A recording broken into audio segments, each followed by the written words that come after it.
Korea जिला के धान खरीदी केंद्र में कर्मचारी मन के अड़ियल रवैया ले किसान मन परेशान होथे।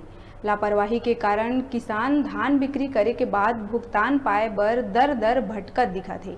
मामला गिरजापुर धान खरीदी केंद्र के हे, जी हां ग्राम बिलारो निवासी नंदलाल सिंह समिति प्रबंधक ऊपर आरोप लगा है कि 30 जनवरी के गिरजापुर समिति में धान बिक्री करे खातिर टोकन कटवाए पहुंचे रहिस, लेकिन टोकन प्रभारी कहिस के जगह नहीं है तो टोकन नहीं कटाए। बाद में टोकन प्रभारी कुछ खर्च करे के बात कहिस। किसान हा कर्मचारी के फोन पे नंबर में 500 रुपया डालिस, तब भी कर्मचारी संतुष्ट नहीं दिखिस। तब फिर किसान हा 500 रुपया डालिस, तब जाके टोकन काटे गए। नंदलाल के कहना है तब जाके 120 बोरी धान समिति में बिक्री करिस, लेकिन कंप्यूटर ऑपरेटर हा महज 79 बोरी धान ही खाता में चढ़ाई, बाकी 41 बोरी धान नहीं चढ़े है। समिति कर्मचारी तौल पत्रक भी नहीं दी, जेकर शिकायत किसान हा कोरिया कलेक्टर समेत नायब तहसीलदार पटना ले करिस।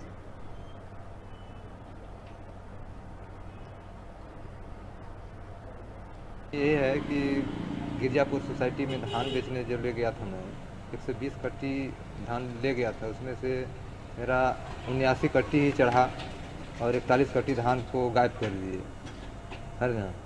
और टोकन काटने समय भी परेशान किए, देखिए, है ना। उसको 500 रुपया 2 बार उनके फ़ोन पे पैसा डाला हूँ, तब कहीं मेरा टोकन बनाए हैं लोग, है ना। इसका शिकायत कहीं दिए हैं? हाँ, तो इसका शिकायत कहीं कलेक्टर में दिया हूँ, सहकारिता विभाग में दिया हूँ, तहसीलदार के यहाँ दिया हूँ, तहसील में। इस मामले पर आप क्या चाहते हैं? तो इस मामले में चाहता हूँ कि फिर मेरा निराकरण करवा दें। नंदलाल के द्वारा मेरे को बताया गया कि महोदय मैंने 48 कुंटल धान गिरजापुर पे ले गया, जिसमें 31 कुंटल 60 किलो ही चढ़ाया जाता है, शेष मेरे खाता पे नहीं चढ़ाया जाता है। उसके संबंध में नंदलाल के द्वारा बताया गया, जिससे हमने मैं बोला ठीक है भाई कि अगर आपकी यह समस्या है तो हम बिल्कुल पार्टी की ओर से आपका समस्या का हल यह प्रशासन से अवगत कराएंगे और इनके साथ क्यों ऐसा हुआ। अभी तक आप कहीं इसका शिकायत किए हैं? शिकायत हितग्राही के द्वारा हुआ है। अभी पार्टी से भी हमने बना लिए हैं कि हम पार्टी से भी उनका जांच के लिए प्रतिवेदन पेश करेंगे।